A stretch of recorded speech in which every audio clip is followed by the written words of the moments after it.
You're listening to Between the Wires, where we separate genuine breakthroughs from shiny distractions. Today we're asking how developments in science and technology shape not just what we do, but who we become, our habits, our institutions, our moral reflexes. The short answer is that technology reconfigures trade-offs we once took for granted. We offload drudgery to machines and free up human bandwidth. But we also move decision-making into black boxes that can be as inscrutable as priesthoods. The trick is to reap efficiency without mortgaging agency. People love to say double-edged sword, but it often feels more like a Swiss Army knife, handy but full of hidden blades. Consider AI assistants. They draft reports, mine data, even propose action plans. That's not small beer. Yet it subtly shifts norms. If the system proposes, we become the rubber stamp, and the default starts doing our thinking for us. Which is why design must include friction, meaningful settings, revocable consent, and intelligible explanations. Explainability isn't a nicety, it's democratic hygiene. When systems are unaccountable, they smuggle in value judgments under the banner of optimization. Health tech is a poster child for upside. Telemedicine, diagnostics at the edge, wearables that catch arrhythmias before the shoe drops. Hard to argue with that. Absolutely. But even there, the devil is in the data. Continuous monitoring can drift into continuous judgment. When your insurance premium, your hiring prospects, and your social reputation get entangled with biometric breadcrumbs, it's not just nudge, it's a quiet reshaping of what counts as a good citizen. And that bleeds into education too. Adaptive platforms promise bespoke learning, yet they can corral students into algorithmic ruts. If the system predicts you'll plateau, it lowers the bar and presto, prophecy fulfilled. Hence the need for what I call pedagogical sovereignty. Teachers should wield the system, not vice versa. The technology ought to scaffold metacognition, helping learners understand how they learn, rather than reducing them to engagement metrics. Let's zoom out to headline science. CRISPR keeps making the news. Where's the line between somatic therapy and germline vanity projects?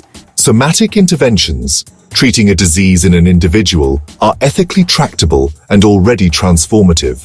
Germline editing, which rewrites heritable code, is a different kettle of fish. Intergenerational risk without intergenerational consent. We need governance with teeth, not just pious position papers. Quantum computing? A specialist's scalpel, not a magic wand. For certain classes of problems, factorization, quantum chemistry, optimization, it could be a game changer.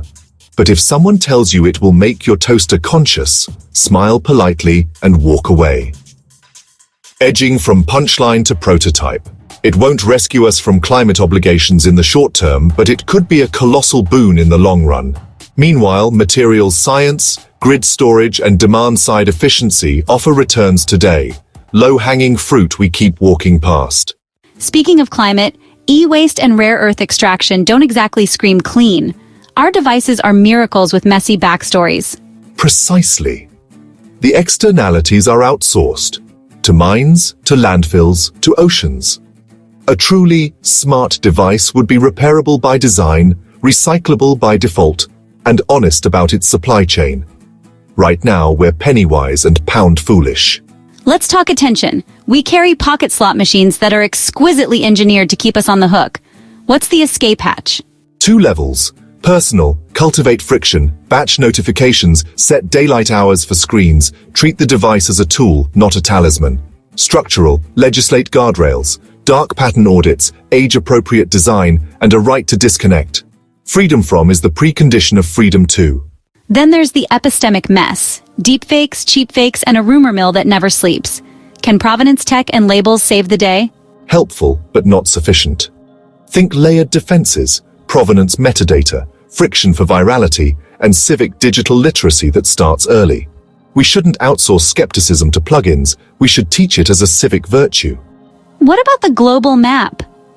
The usual narrative is Silicon Valley as lodestar, but leapfrogging happens elsewhere. Mobile money, community mesh networks, frugal innovation. And those contexts flip assumptions. When bandwidth is scarce and incomes are volatile, designers prioritize resilience over glitz. That ethos, repair, reuse, local ownership, ought to be exported back to wealthy markets, not the other way round. Final stretch. If you could bake one principle into every lab bench and product roadmap, what would it be? Dignity-preserving usefulness. If a system undermines attention, corrodes trust, or entrenches inequity, it fails, even if revenue graphs are up and to the right. Technology is infrastructure for human flourishing, or it's an elaborate parlor trick. So the assignment for listeners: interrogate incentives, demand legible systems, and remember that convenience without conscience is a poisoned chalice. That's not scaremongering, that's adult supervision. Well put. Curiosity with guardrails beats cynicism with none. On that note, stay curious, not credulous, and make your tools answerable to you, not the other way round.